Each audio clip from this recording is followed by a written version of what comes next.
क्यों मनाते हैं, आइए समझते हैं इस पूरी कहानी को। ये कहानी है असुर हिरण्यकश्यप की, जो कि ब्रह्मा जी के बहुत बड़े भक्त थे।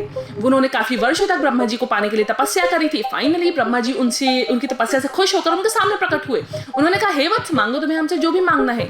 तो इन्होंने, हिरण्यकश्यप ने एक वरदान मांगा कि भगवान हमको अमर होने का वरदान दे दीजिए। इसके लिए भगवान ब्रह्मा ने मना कर दिया। उन्होंने कहा, नहीं, ये धरती के नियमों के विरुद्ध हो जाएगा, ऐसा हम नहीं कर सकते। तो हिरण्यकश्यप ने कहा, ठीक है, आप हमको दूसरा वरदान दे दीजिए। उन्होंने कहा, हमको कोई भी ना घर के अंदर ना बाहर मार सके, ना रात में ना दिन में, ना मनुष्य ना पशु, ना शस्त्र से ना अस्त्र से, और ना धरती पर ना आकाश पर कोई भी हमको इन जगह पर मार ना सके। भगवान ब्रह्मा ने कहा, ठीक है, तथास्तु। इसके बाद हिरण्यकश्यप ने पूरी धरती पर अपना राज फैला दिया। लोगों को बहुत सताने लगे, लोगों को मारने लगे।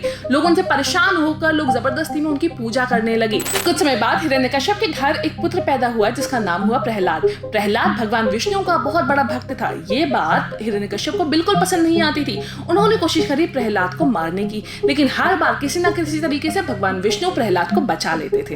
हिरण्यकश्यप की एक बहन थी होलिका। उन्होंने कहा, भैया, मैं इस काम में आपकी मदद कर सकती हूँ।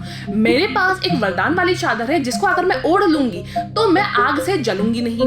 अगर मैं कुंड में प्रहलाद को लेके बैठ जाऊंगी और मैं उस चादर को ओढ़ लूंगी तो मैं तो नहीं जलूंगी, लेकिन प्रहलाद जल जाएगा। हिरण्यकश्यप को यह आइडिया बड़ा अच्छा लगा। उसके बाद हिरण्यकश्यप ने एक बहुत बड़े कुंड में आग लगवाई और उसमें होलिका और प्रहलाद दोनों को साथ में बिठवा दिया।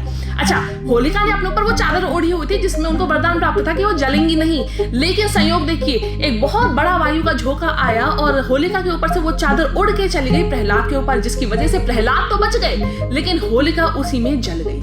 ये देखकर हिरण्यकश्यप बहुत आग बबूला हो गए। उन्होंने कहा, प्रहलाद को अब मैं स्वयं अपने हाथों से मारूंगा। सूर्यास्त के समय से अपने सिपाहियों से उन्होंने प्रहलाद को बुलवाया। अपने घर की चौखट पर प्रहलाद को बुलवाकर उन्होंने बोला, अब बताओ कहाँ है तुम्हारा विष्णु।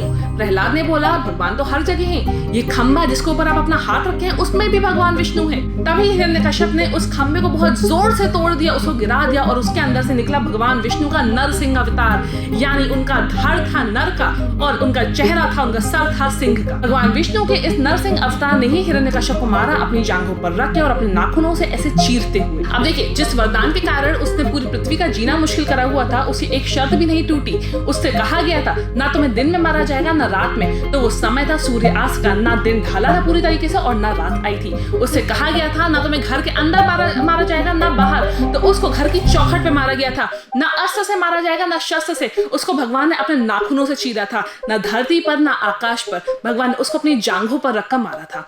तो ये थी पूरी कहानी होली की कि कैसे हिरण्यकश्यप को मारा गया था, कैसे होलिका का दहन हुआ था।